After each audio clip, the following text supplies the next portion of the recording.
Hey everyone, Roger here. Today I want to talk about miracles. The first thing that I think of a miracle, because everybody has their own perspective on what their miracle is that number one, the miracle of life. Life itself is a miracle on its own.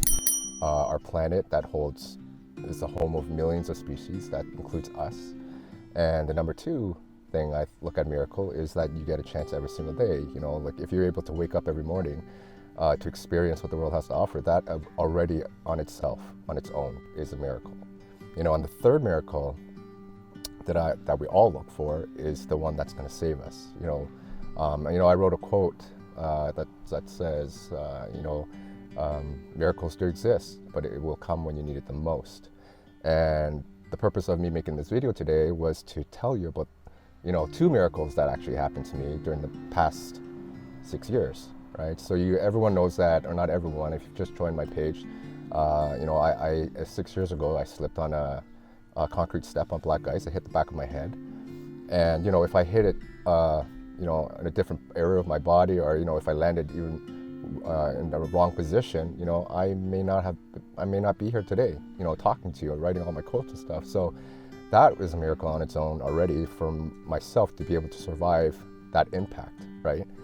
And the second one is the one I want to talk about. So it was around midway through my anxiety and depression, or actually it was close to third quarters of it before I started actually healing myself. And I was at a point where I really couldn't take it anymore. I felt I was a burden to my family. I was so sad and it was so dark, and I was blaming everything on myself. That my family was falling apart. It was because of me. So, I took that guilt and I told myself that, maybe I just need to leave the house. Maybe I just need to leave my family and they'll be happier without me, So, I'm not sure who was home at the time, but I packed my bags. I packed a backpack. I think I had 2 bottles of water. I had my wallet, $78 of cash, and an umbrella. Okay, that's all I took with me. And because I was afraid that it might rain, and I left my house. I didn't say anything. I didn't say a word. I didn't even, tell anyone that I was going out. I just opened the door and walked right out. And I think that my goal for that day was that I just wanted to keep on walking until I collapsed, and then we'll see what happens, and it's so weird because when I look back at it, I was like, if I were to do that today, I wouldn't be able to do that. But my mind was in such a fragile state, and I wasn't thinking straight, and I just wanted to just leave my family without saying goodbye, and that's even crazy for me to think about now. But so I kept walking. I just kept walking and walking, and there was actually 2 paths that I could take. One was Yonge Street and one was Bathurst. But I decided to choose Yonge Street because, there were like coffee shops and stuff like that along the way, just in case, I got thirsty or something. But anyways, I kept walking, and, on my way, while I was walking, I was,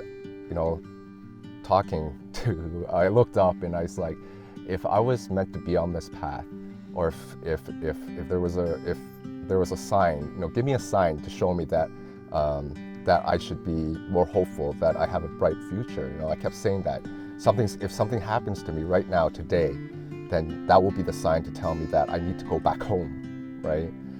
But I kept walking. It was like 4 hours, and I was getting tired. My legs were cramping up, and there was an intersection I was really close to where my sister was living, right? And I was approaching that intersection, and I told myself that day that if I continue walking, I'm just going to keep walking. But I do have an option. I can turn right, and I can go to my sister's house and just call it quits and just, and just go back home. And at that moment, I said, you know what? I'm just going to keep walking straight, right? So right before I crossed that street, that intersection, I see my sister and her husband, my brother-in-law, turn the corner, and the window opened, and my sister says, "Roger, what are you doing here?" And I couldn't believe the timing of that, where, I was just about to cross the street and my sister appeared out of nowhere, right? And she was actually on her way to my house because I think my mother told my sister that I went missing. And so, I told her, I was like, I really don't know. And from that day, thank God that that happened to me. And that made me realize that, I was at the point where I was just about to just like end it, not end my life, but, just call it quits, And, God sent my sister and my brother-in-law to come save me right at that exact moment, And when she picked me up and she took me home, that's when I started to think about my life. That's when I started to think about my family.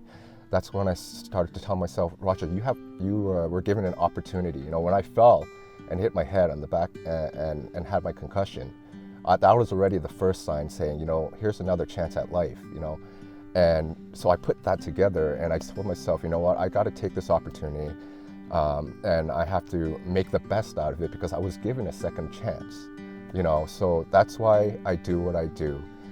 And that's why I try to promote, joy and happiness and try to help as many people as I can, because I believe that, like if you are waiting for a miracle, that miracle is going to come to you when you do need it the most. And you have to be patient, because every day I was asking for a miracle that I wanted to heal myself, that I didn't want to be depressed or sad anymore.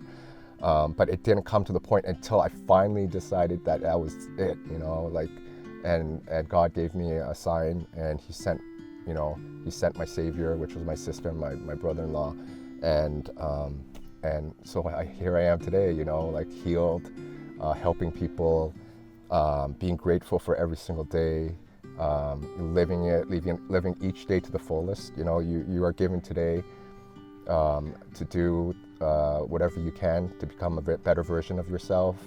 I know it's difficult at times, but if you are waiting for that miracle, never lose hope on that, because because miracles are a rare thing. It's not something that is going to be given to you on a daily basis, right? And when you do need that miracle, it's going to come and it's going to help you. And after that happened to me, I just know that that you are always being watched. You're never alone, and that help is on its way. But during that time, while you're waiting for that, you need to try to help yourself. That's why I talk a lot about loving yourself. Show, that you do love yourself, that you do care about yourself, that you do want to, you want to get better, and and you're doing your best every single day to make the best out of it, right? Because you don't know how many days you have, so you got to do the best you can each day, and try to become as happy as you can. I mean, that's our goal, right? To try to find our happiness. So work on that. Don't give up on miracles, because they do exist, and keep moving forward and try to think positive as much as you can. Yeah, I know, even though it's hard at some times and stuff, but you can do it. I did it. It wasn't easy, but I was able to do it.